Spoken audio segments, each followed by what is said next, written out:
আজ জল নিতে অনেকটাই দেরি হয়ে গেছে, জানি না কখন জল নেব আর কখন রান্না করব।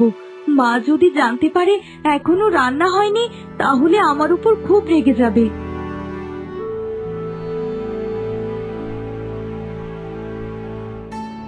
এ কি, এটা তো একটা ছাগল, নিশ্চয়ই অনেক দূর থেকে ভেসে ভেসে এসেছে। না না, এই ছাগলটিকে আমাকে বাঁচাতেই হবে।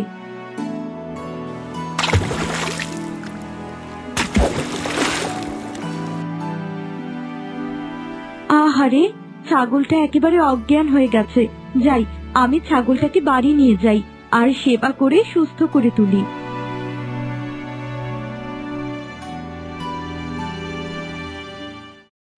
এতক্ষণ কোথায় ছিলে তুমি? রান্নাঘরে তো দেখলাম রান্নাও করনি। রান্না বান্না কি তোমার বাপ এসে করে দিয়ে যাবে?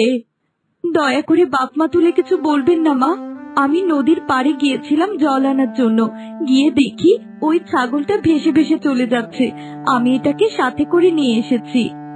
তোমার খেয়ে দেয়ে কি কোনো কাজ নেই বৌমা? এখনো তুমি ছাগল আনার জন্য নদীর পাড়ে গেছো? যাও, এখনই রান্না করো।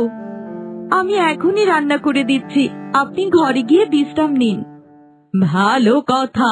তোমাকে যে বলেছিলাম রমেশের সাথে কবিরাজের কাছে যাওয়ার জন্যে, তা যাওনি কেন? সারা জীবন কি এভাবে বাজা হয়ে ঘুরে বেড়াবে? আমাকে দয়া করে বাজে কথা বলবেন না মা। এ বাজা শব্দটা শুনলে আমার খুব কষ্ট হয়। বাজাকে বাজা বলবো না তো কি বলবো? বিয়ে হয়েছে 5 বছর হতে চললো, এখনো একটা নাতি নাতনির মুখ দেখলাম না। জানি না সারা জীবন আমার কপালে এমন দুঃখই থাকবে কিনা।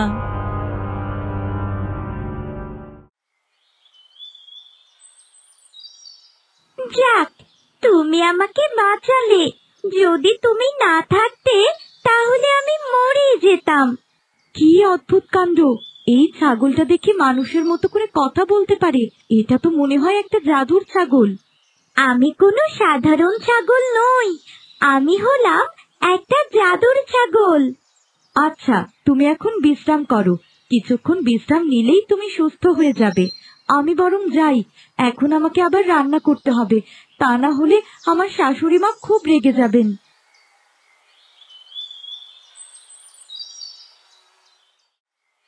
কি রে, কাজ শেষ হয়ে গেছে? বাড়ি যাবি না নাকি? চল চল, তাড়াতাড়ি বাড়ি চল। শুনলাম আমাদের মহারাজা ঘোষণা করেছে এই রাজ্যে যার ছেলে সন্তান জন্মাবে তাকে অনেকগুলো মোহর দেবে। হ্যাঁ রে, আমাদের রাজ্যে ছেলেদের সংখ্যা একেবারে কমে যাচ্ছে। পরবর্তীতে যুদ্ধ করার জন্য সৈন্য বানাতে তো ছেলে প্রয়োজন। যদি একটা ছেলে হতো তাহলে কতই না ভালো হতো বল। সারাটা জীবন পায়ের উপর পা তুলে বসে খেতে পারতাম। না রে, আমাদের ভাগ্যে আর ছেলে নেই। গত 30 বছরে এই গ্রামে কোনো ছেলে সন্তান জন্মায়নি। যা, এবার বাড়ি যা।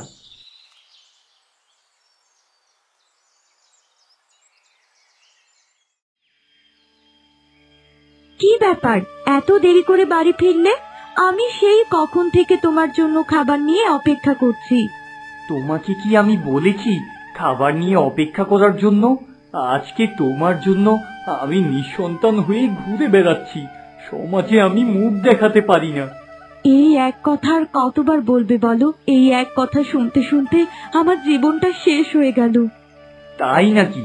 তা এতই যখন খারাপ লাগে তাহলে এখানে রয়েছো কেন? বাড়ি থেকে বের হয়ে গেলেই তো পারো, তাহলে আমি আরেকটা বিয়ে করতে পারি। তোমার স্ত্রী এখনো বেঁচে আছে আর তুমি কিনা আবার বিয়ে করতে চাইছো? ছি ছি, কেমন মানুষ তুমি! আমি কেমন মানুষ তা নিয়ে তোমাকে ভাবতে হবে না। যাও, এখন তৈরি হয়ে নাও, তোমাকে আমি কবিরাজের কাছে নিয়ে যাব। আমার তো খুব একটা সুবিধের মনে হচ্ছে না। এতদিনে যখন সন্তান হয়নি, আর হবেও না। তুমি বরং আরেকটা বিয়ে করো রমেশ। কি বলছেন কবিরাজ মশাই? আমি আপনার সামনে বসে রয়েছি, আর আপনি কিনা আমার স্বামীকে বিয়ে করার বুদ্ধি দিচ্ছেন। আরে বাবা, তুমি শোনোনি? আমাদের রাজ্যে ঘোষণা করা হয়েছে, যদি এখানে কারো পুত্র সন্তান হয় তাহলে সে অনেক টাকার মালিক হবে।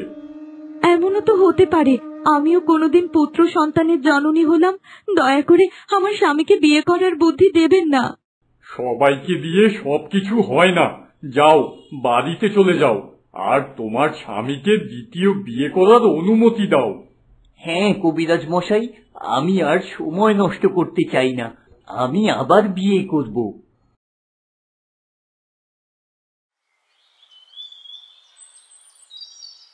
কি হয়েছে তোমার?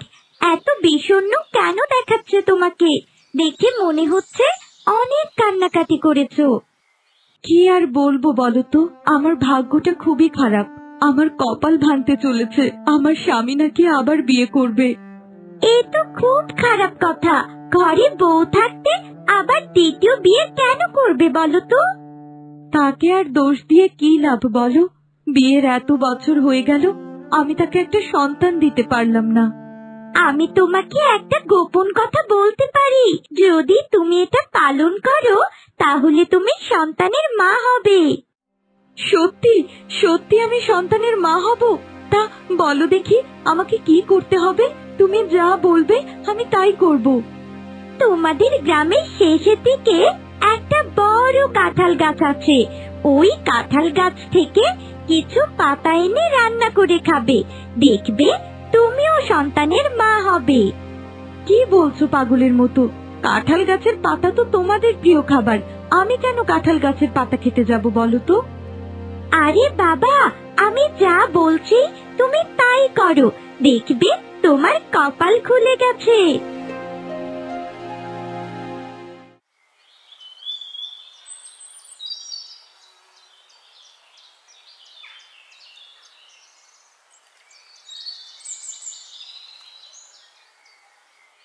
রান্না কি হয়েছে?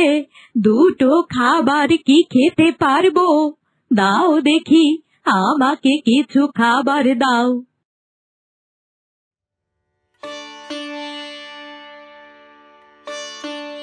কদিন ধরে দেখছি তুমি কি সব রান্না করে খাচ্ছ। এসব কোথা থেকে জোগাড় করেছো তুমি? মা, এটা হলো কাঁঠাল পাতা। ওই যে গ্রামের শেষের দিকে একটা বড় বটগাছ আছে, সেখান থেকে এগুলো নিয়ে এসেছি। কে কোথায় আছো? আমার বউয়ের মাথা খারাপ হয়ে গেছে, সে নাকি ছাগলের মতো কাঁঠাল পাতা খাওয়া শুরু করেছে। আপনি এসব কি বলছেন? দয়া করে চুপ করুন।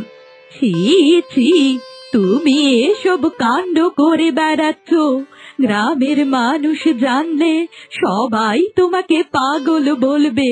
যাও, এখন নদী থেকে পানি নিয়ে এসো, কোনোদিন যেন তোমাকে এসো বাজে বাজে খাবার খেতে না দেখি।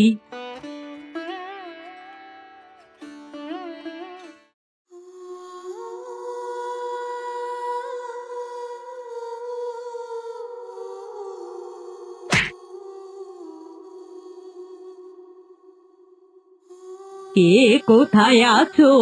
আমার ছেলের বউ অজ্ঞান হয়ে গেছে।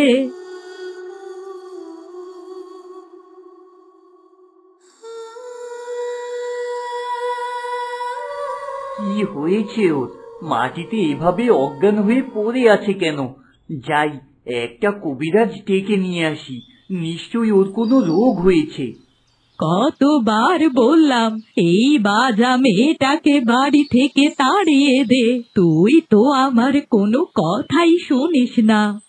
হ্যাঁ মা, আমি ওকে বাড়ি থেকে তাড়িয়ে দেব, আমি আবার নতুন করে সংসার করব।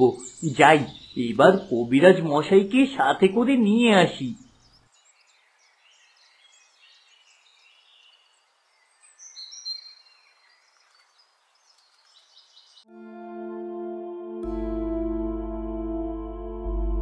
কবিরাজ মশাই, ওর কি হয়েছে বলুন তো? এভাবে অজ্ঞান হয়ে পড়ে আছে কেন? তোমার বউ মা হতে চলেছে, এ তো দারুণ সংবাদ। যাও যাও, এবার মিষ্টি কিনে আনো। সত্যি সত্যি আমার বউ মা হতে চলেছে। আজ আমার আনন্দের দিন। আপনি ভাবতেও পারবেন না কবিরাজ মশাই, আমার যে কি আনন্দ লাগছে। আজ কতদিন পর আমি দাদিমা হতে চলেছি। হতে পারে আমাদের ঘরে কোনো ছেলে সন্তান হবে, আর একবার যদি ছেলে জন্ম নেয় আমরা মহারাজের কাছ থেকে অনেকগুলো মোহর পাবো। তুমি একদম ঠিক কথা বলেছ। এখন থেকে ওকে আর বাড়ির কাজ করতে বলো না। প্রয়োজন পড়লে আমি একটা কাজের লোক রেখে দেব। ওর এখন বিশ্রাম প্রয়োজন।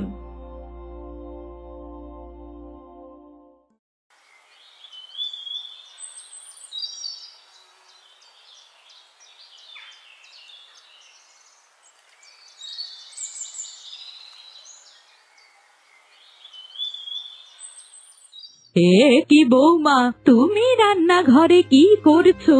তোমাকে না বলেছি ঘর থেকে একদম বের হবে না। ও মা, আমি এভাবে অলসভাবে রান্নাঘরে বসে থাকতে পারবো না। আপনি বয়স্ক মানুষ রান্না করবেন, আর আমি ঘরে বসে বসে থাকবো, ও কি করে সম্ভব? এখন থেকে তোমাকে কোনো কাজ করতে হবে না। আজ থেকে সংসারের সব কাজ আমি করব। আপনার এখন বয়স হয়েছে, এই ঘরের কাজকর্ম করার বয়স এখন আপনার না মা। কি ব্যাপার, এই রান্নাঘরে আবার ছাগলের বাচ্চার আওয়াজ কোথা থেকে পাওয়া যাচ্ছে? আমিও তো শুনলাম একটা ছাগলের বাচ্চা কেঁদে উঠেছে। মনে হয় আমি বাইরে থেকে ছাগলের বাচ্চার আওয়াজটা শুনেছি। সে যাই হোক, তুমি বিশ্রাম নিতে যাও। আমি ছাগলের বাচ্চার আওয়াজ শুনতে পেলাম। আরে এই ছাগলের বাচ্চাটা তো তোমার পেট থেকেই ডাকছে। হায় সৃষ্টিকর্তা, এ কি হয়ে গেল?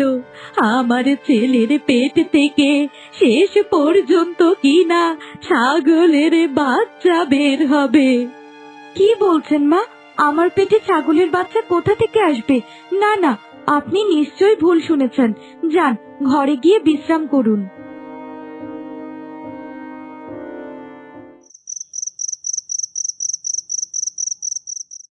শোনো বউ, তোমার যা যা খেতে ইচ্ছে করে আমাকে কিন্তু জানিও। আমি তোমাকে সব পছন্দের খাবার কিনে খাওয়াবো। তোমরা এমন একটা ভাব করছো, মনে হয় পৃথিবীতে প্রথম কারো সন্তান হচ্ছে। কি ব্যাপার, এত রাতে ছাগলের বাচ্চার আওয়াজ কোথা থেকে আসছে বলো তো? তুমি আমার স্বামী, আমি তোমাকে সত্যিটা গোপন করতে পারবো না। আমার পেট থেকেই এমন ছাগলের বাচ্চার আওয়াজ পাওয়া যায়। কি বলছো তুমি? দাঁড়াও, আমি এখনই মাকে ডেকে পাঠাচ্ছি। মা, ও মা, কোথায় গেলে তুমি? তাড়াতাড়ি এদিকে এসো। দয়া করে তুমি মাকে কিছু বলো না। আমি মাকে এত বড় সত্যি কথাটা বলতে পারবো না, তাহলে মা আমাকে বাড়ি থেকে তাড়িয়ে দেবে। আমার বংশের মান সম্মান তুই একেবারে নষ্ট করে দিলি। শেষ পর্যন্ত কিনা আমার ঘরে ছাগলের বাচ্চা হবে। কি রে, তোর কি হয়েছে? রাত দুপুরে ভাবে চিৎকার করছিস কেন? দুঃখের কথা তোমাকে আর কি বলবো মা, তোমার বউয়ের পেটে ছাগলের বাচ্চার আওয়াজ পাওয়া যাচ্ছে। আচ্ছা, তাহলে এই কাণ্ড। আমিও তো ছাগলের বাচ্চার আওয়াজ পেয়েছি। ও জেনে বুঝে আমাদের কাছে সত্যটা লুকিয়েছে। ওকে এখনই বাড়ি থেকে তাড়িয়ে দে। যা যা বলছি, এখনই এই বাড়ি থেকে বের হয়ে যা। মা, ও মা, আমি মরে যাচ্ছি মা। আমার প্রসব ব্যথা শুরু হয়েছে। দয়া করে ভাইকে খবর দিন, আমার সন্তান প্রসব করতে হবে মা। না না, আমার ঘরে আমি ছাগল ছানা জন্ম নিতে দেব না। আরে বাবা, ওকে তো এখন আমরা মেরে ফেলতে পারি না। ভাইকে খবর দিয়ে দেখ কপালে কি লেখা আছে। যদি ছাগলের বাচ্চা হয় তাহলে ওকে আর ছাগলের বাচ্চাকে একসাথে আমি বিষ খাইয়ে মেরে ফেলবো।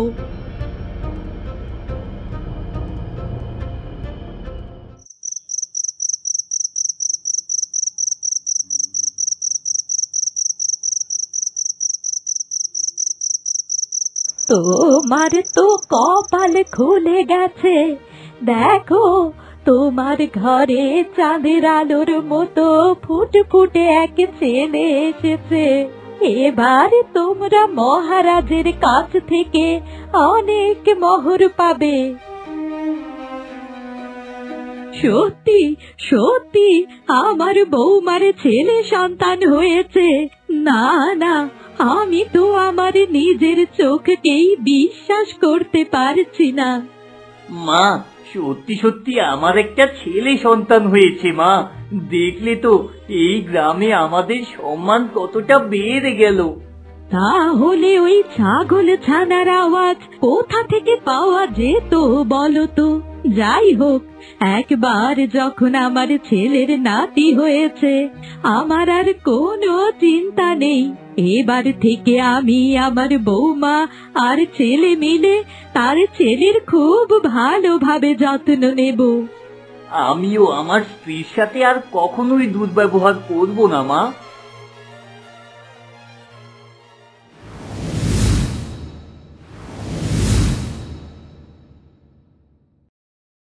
এত কিছুর পর তোমাকে ধন্যবাদ দিতে ভুলেই গেছি। আজকে তোমার জন্যই আমি মা হতে পেরেছি। তুমি আমার জীবন বাঁচিয়েছিলে। তুমি যদি না থাকতে তাহলে আমি নদীতে ভাসতে ভাসতে একসময় মরে যেতাম, আর তোমাকে আমি একটা সামান্য উপহার দেব না। আচ্ছা, আমার পেট থেকে যে ওই ছাগলছানার শব্দটা আসতো, ওটা কি করে এলো বলো তো? ওটা আসলে ইচ্ছে করেই আমি জাদু করেছিলাম, যাতে তোমার স্বামী এবং শাশুড়ি তাদের ভুলটা বুঝতে পারে।